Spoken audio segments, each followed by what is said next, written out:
On vous souhaite la bienvenue à ériclatour.com. Dans quelques instants, on vous parle de persévérance scolaire et aussi de motivation. Bref, c'est un peu le sujet de l'heure ces temps-ci, puis ce sont les journées cette semaine. Et d'abord, on vous parle d'élections fédérales parce que déjà ici, notre député fédéral a été rechoisi unanimement pour représenter à nouveau le Bloc québécois à la prochaine fédérale.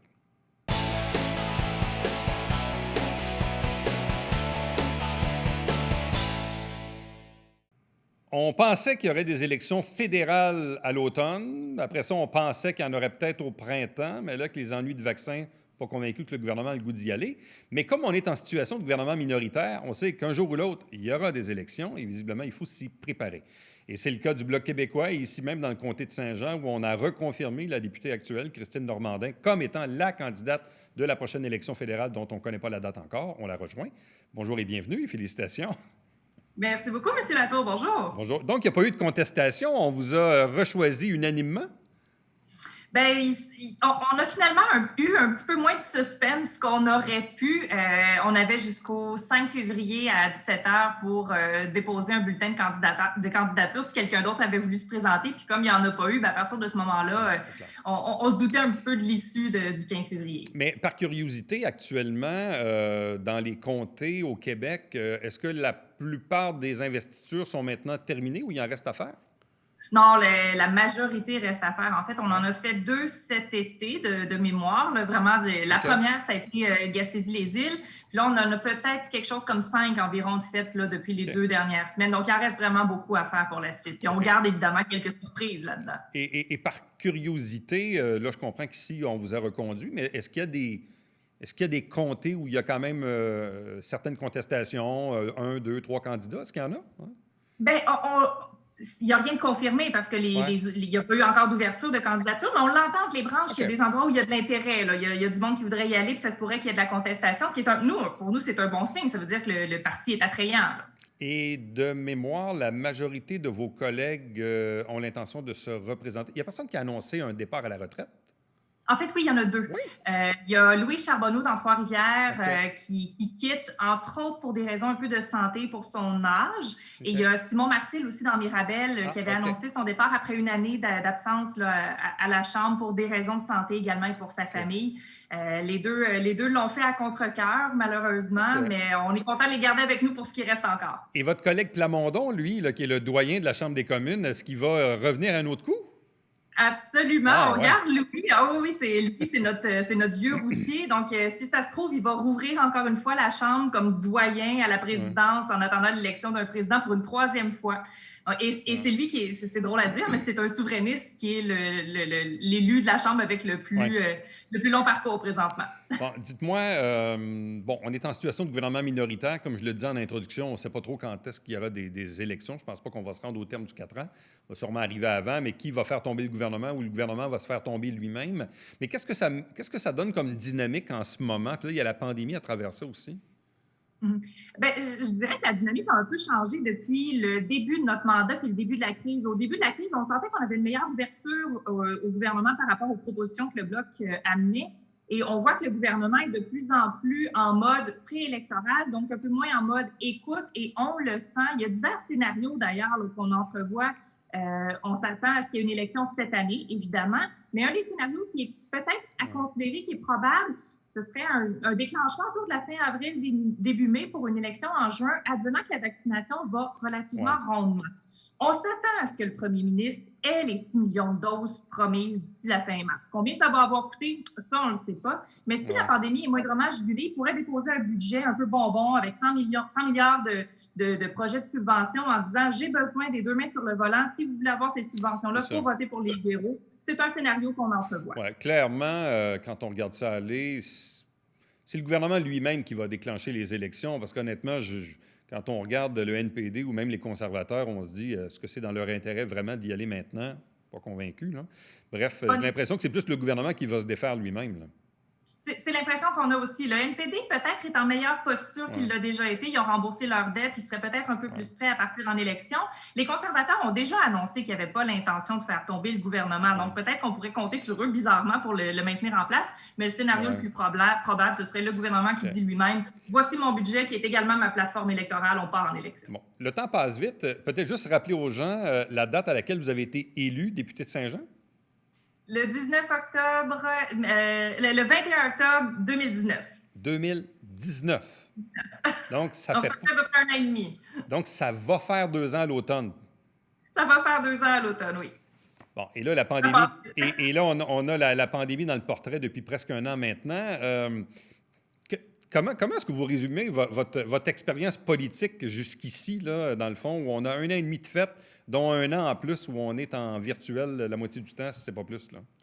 Bien, je dirais que déjà en partant, un premier mandat, visiblement, c'est un apprentissage. Parce que là, on se doute de qu'est-ce que ça a l'air, la vie de député, mais on ne le sait pas tant qu'on ne l'a pas, tant qu'on n'a pas eu les mains dedans.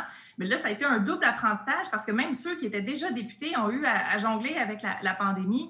Donc, c'était une façon différente de faire avancer les dossiers. C'est sûr que nos dossiers de longue haleine ont peut-être été un peu plus mis sur la glace, notamment parce que les porteurs de ces dossiers-là, notamment les organismes communautaires et autres, eux-mêmes n'avaient pas la capacité de continuer à porter les dossiers.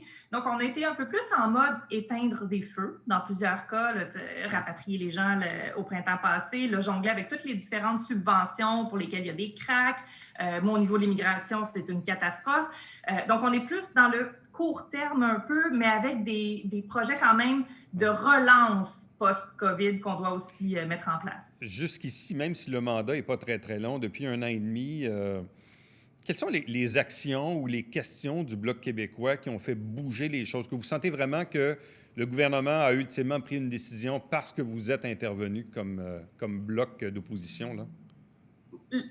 L'exemple le plus frappant qui me vient en tête touche entre autres les agriculteurs de la région, ceux qui sont sous gestion de l'offre. On en a parlé beaucoup. Le Bloc a déposé un projet de loi pour encadrer la gestion de l'offre, s'assurer que ce soit plus bradé dans les prochains accords commerciaux. Puis à un certain moment cet automne, on a eu l'appui aussi, entre autres, de l'UPA, des producteurs laitiers et compagnie. Et même si ce n'était pas du tout prévu dans les cartons du fédéral, ils ont devancé le versement des compensations pour les 2 premiers accords commerciaux. Ils les ont devancés de 3 ans à 1 an.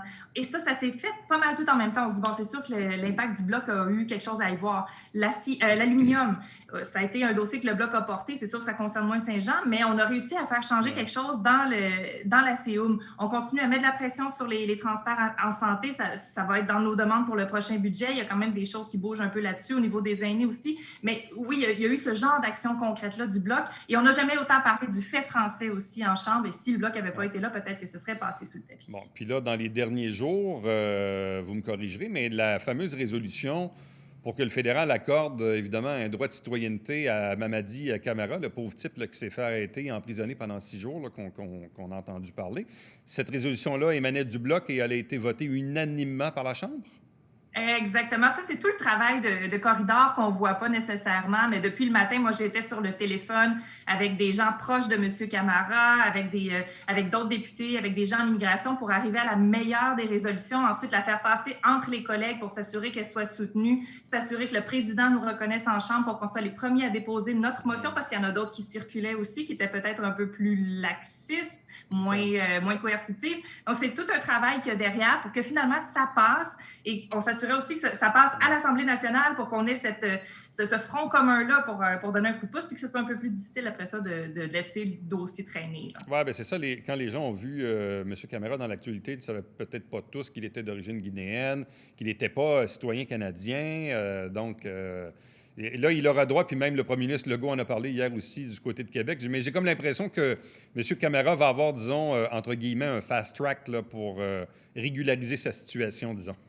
Bien, en fait, c'est exactement ce qu'on demande parce que M. Camara, présentement, est sur un permis d'études qui échoua au mois de mai.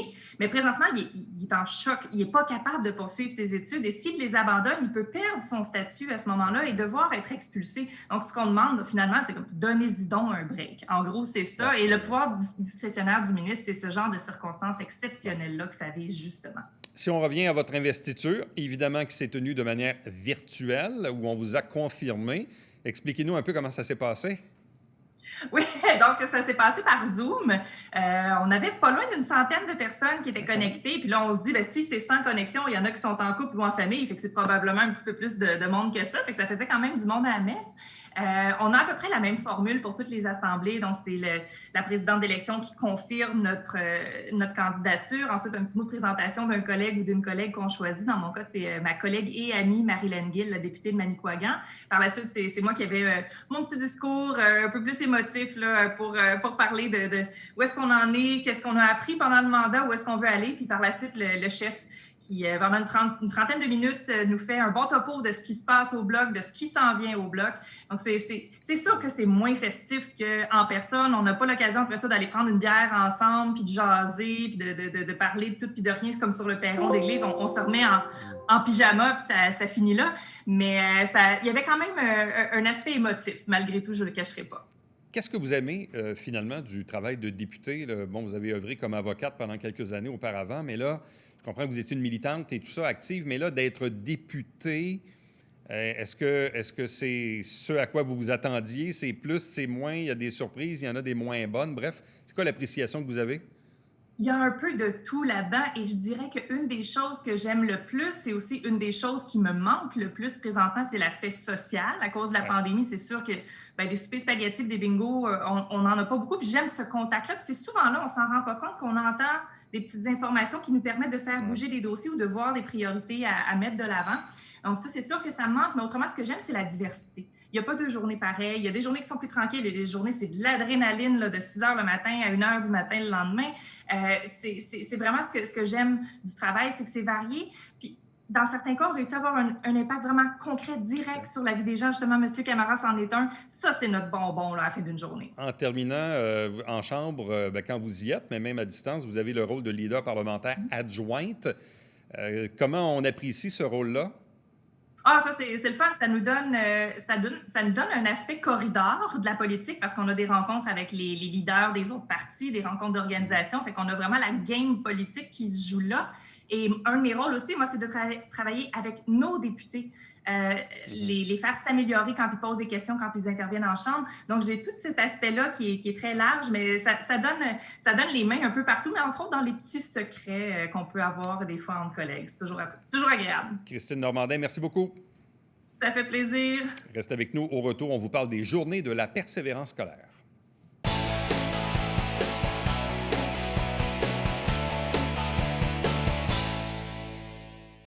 Mesdames et messieurs, bonjour et bienvenue à la Justice entre nous. Mon nom est Serge.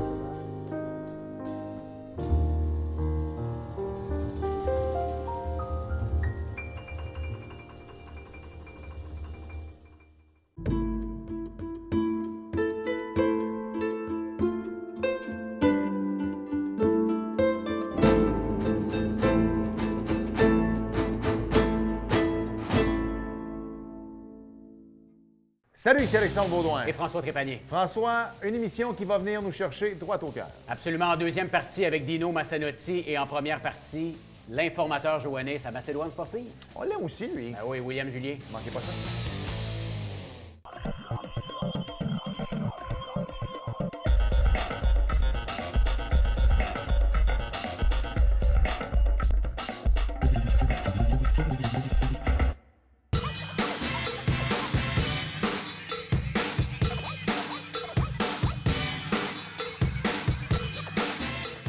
Dimanche, 9h30, Télé Bingo, on vous attend.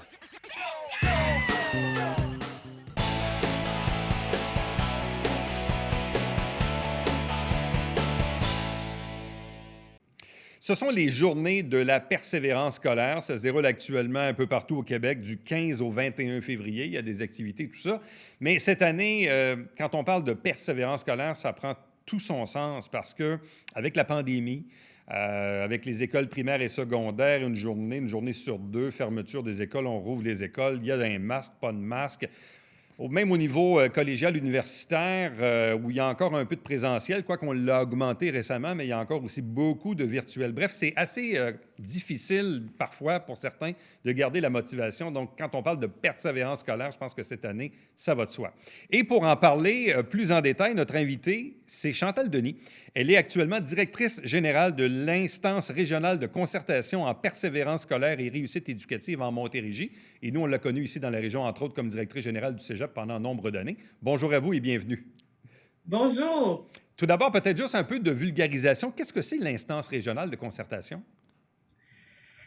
Il y a une instance régionale dans toutes les régions du Québec et les instances ont pour mission de mobiliser l'ensemble des acteurs pour faire en sorte que la persévérance scolaire et la réussite éducative deviennent une priorité pour tous, pas seulement le milieu de l'éducation, mais tous nos partenaires, le milieu communautaire, les affaires, les municipalités. Alors, c'est de rejoindre tous ces acteurs-là de la région et aussi l'IRC de la Montérégie finance des projets pour soutenir les jeunes. Donc, on a financé durant l'année 19-20 au-delà de 45 projets et pour l'année 2021 jusqu'à maintenant, on a accepté 32 projets. Et ça a des effets, ça a des impacts, ça, dans une communauté, dans une région, quand tout le monde se tire un peu dans la même direction? Je suis convaincue et je vois l'enthousiasme en ce moment pour les journées de la persévérance scolaire et on voit vraiment la mobilisation en ce moment.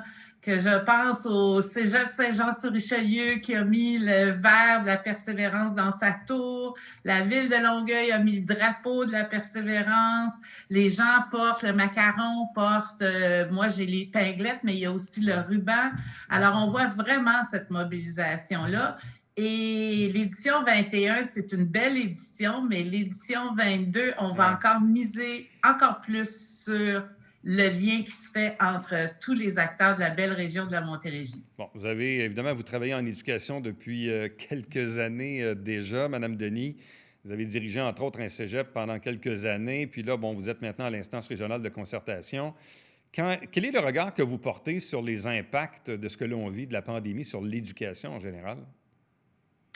Bien, premièrement, j'admire beaucoup tous les gens du domaine de l'éducation, autant les enseignants, les professionnels, les gestionnaires, de faire preuve de beaucoup d'agilité dans ce temps plus incertain. Et aussi, je vois les jeunes, puis pour l'IRC Montérégie, quand on dit jeunes, c'est vraiment de la petite enfance à l'université. Alors, c'est vraiment tout au long de la vie.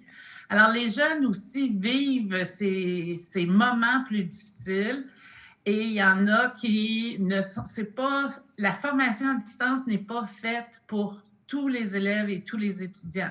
Alors, il y en a qui trouvent ça vraiment plus difficile. Oui.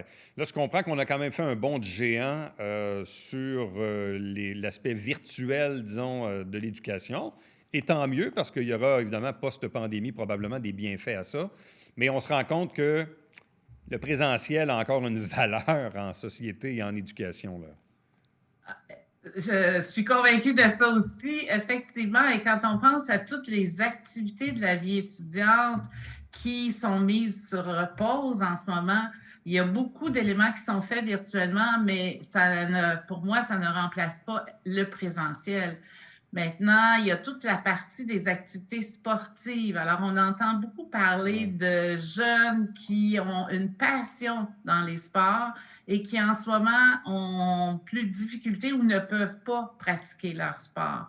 Donc, ce sont tous ces éléments-là qui contribuent à faire de l'éducation une entité, autant au niveau formation qu'activité étudiante et qui, en ce moment, sont différentes et pour certains, plus difficiles. Comment on fait pour contrer parfois le manque de motivation ou le décrochage potentiel? Il y avait déjà parfois de la démotivation, du décrochage. Ça, malheureusement, il va toujours en avoir un peu, puis on se bat contre ça, et tant mieux. Mais là, avec la pandémie en plus, qui en rajoute une couche, qu'est-ce qu'on va devoir faire dans les prochaines semaines et les prochains mois pour s'assurer qu'il n'y a pas trop d'impact ou de conséquences indirectes? Le thème de la campagne des JPS, c'est prendre un moment pour eux, eux étant les jeunes. Alors, qu'est-ce que l'on peut faire dans les mois qui s'en viennent? C'est un peu ça, prendre un moment pour écouter les jeunes, les écouter, écouter leurs inquiétudes, écouter leurs préoccupations. Ouais. C'est certain que ce n'est pas la clé de tout, mais c'est un départ pour dire, oui, on prend le temps. Puis en ce moment, c'est très difficile de prendre le temps, mais il reste qu'il faut le faire, prendre le temps pour écouter. Ben, c'est un peu comme ce qu'on a fait au Cégep à Saint-Jean il y a quelques semaines, là, les appels de bienveillance. Juste dire « Allô, comment ça va? » On prend des nouvelles. Et je pense que tout le personnel a participé à cette affaire-là. Donc, ça, c'est juste, dans le fond, d'écouter. Ça a l'air nono, mais juste d'appeler quelqu'un puis demander « Hey, ça va-tu bien? » C'est une très belle initiative d'avoir fait ça. Puis effectivement, ça revient à des gestes comme ceux-là. Et la bienveillance, les gens parlent beaucoup de la bienveillance, mais en ce moment, il faut vraiment avoir un discours bienveillant. Il faut prendre soin des gens qui sont autour de nous. Et encore plus, il faut prendre soin des jeunes qui ont plein de questionnements dans leur cheminement et dans certains cas qui se demandent ce qui va leur arriver. Là, on est en plein là, dans la semaine des journées de la persévérance scolaire. Quelles sont les activités que vous avez tenues ou qui vous restent à tenir d'ici la fin de la semaine? Puis là, évidemment, je ouvre la parenthèse parce qu'une des figures importantes de tout ça, c'est Laurent Duvernay-Tardy, qui, bien sûr, est un petit gars de Mont-Saint-Hilaire, Saint-Jean-Baptiste de Rouville, pas très loin d'ici. Mais bref, quelles sont un peu les activités qu'on fait cette semaine? Bien, ça a commencé pour la Montérégie avec un Facebook en direct. Donc, j'ai fait ça lundi matin à 9 h et on est rendu à au-delà de 300 visionnements de ce Facebook en direct-là qui donnait en fait l'horaire des activités de la semaine. Aujourd'hui, c'est l'activité de Laurent Duvernay-Tardif à 13 h. Donc, le dernier chiffre que j'ai eu, en tout au Québec, il y a 8000 classes qui sont inscrites pour 225 000 élèves. Alors, cette activité-là s'adresse aux jeunes de 5e et 6e année primaire et tout le secondaire. Les écoles ont été appelées à donner des questions à Laurent et il y a 11 classes qui ont été choisies. Les questions de ces 11 classes-là ont été choisies et il y a 2 classes de la Montérégie qui sont dans ça. Et là, les enseignants choisissent l'élève de cette classe-là qui va poser en direct la question à Laurent. Laurent, c'est un symbole qui est extrêmement fort parce que c'est à la fois, évidemment, des hautes études, il est médecin, le sport, même cette année. Il faut quand même le faire, sacrifier une année de football. Je comprends que son équipe n'a peut-être pas gagné le Super Bowl, mais elle s'est quand même rendue au Super Bowl. Faire le sacrifice d'une année, l'argent qui vient avec ça pour se concentrer sur son job premier qui est médecin, c'est tout un symbole, Laurent Duvernay-Tardif, là. Bien, il est porte-parole des JPS depuis 3 ans maintenant, le porte-parole national. Et il a tellement une présence intéressante. J'ai lu des témoignages de parents qui disaient que leurs enfants étaient, entre autres, un jeune homme qui avait repris les études en voyant Laurent et en le prenant comme modèle.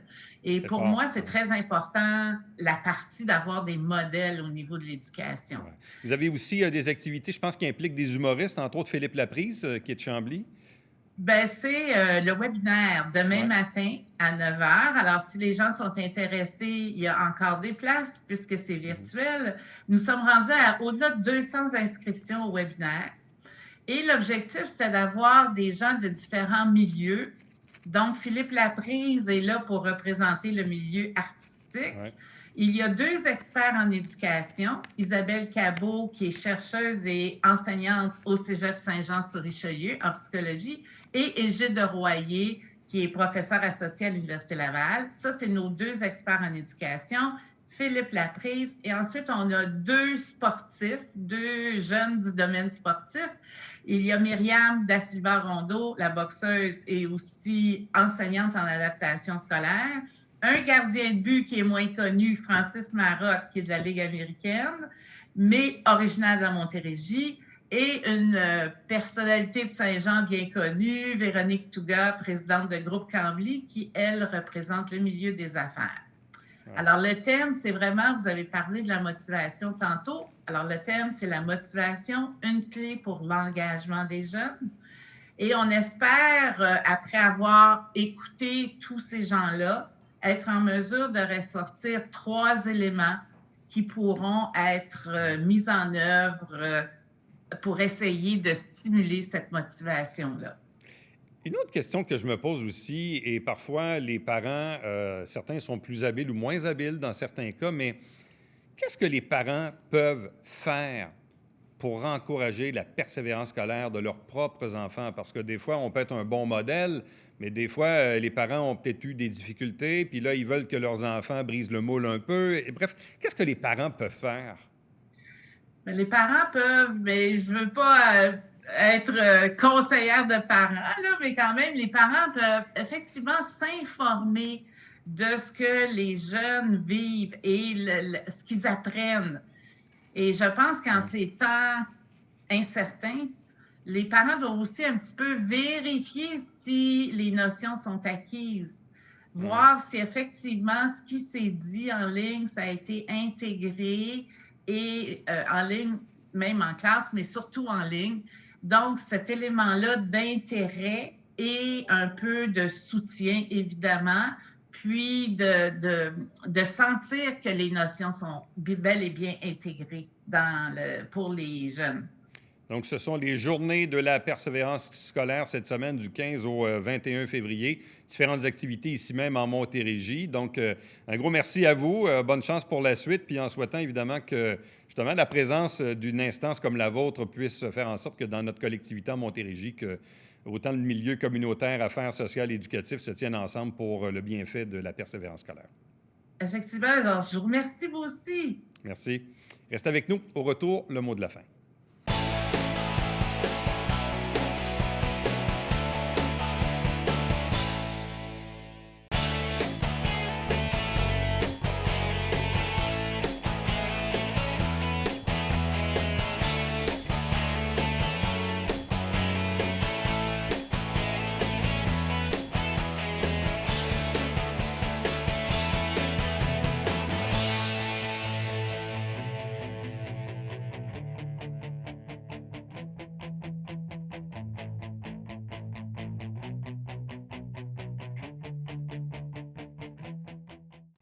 On a procédé il y a quelques jours à la signature du livre d'or à la ville de Saint-Jean-sur-Richelieu par le citoyen Patrick Mona. C'est celui là, qui, on l'a reçu en entrevue il n'y a pas longtemps, avec ses œuvres d'art au Parc Honoré-Mercier, à l'Oasis, le chœur la semaine passée en face de l'église. Bref, félicitations à Patrick Mona.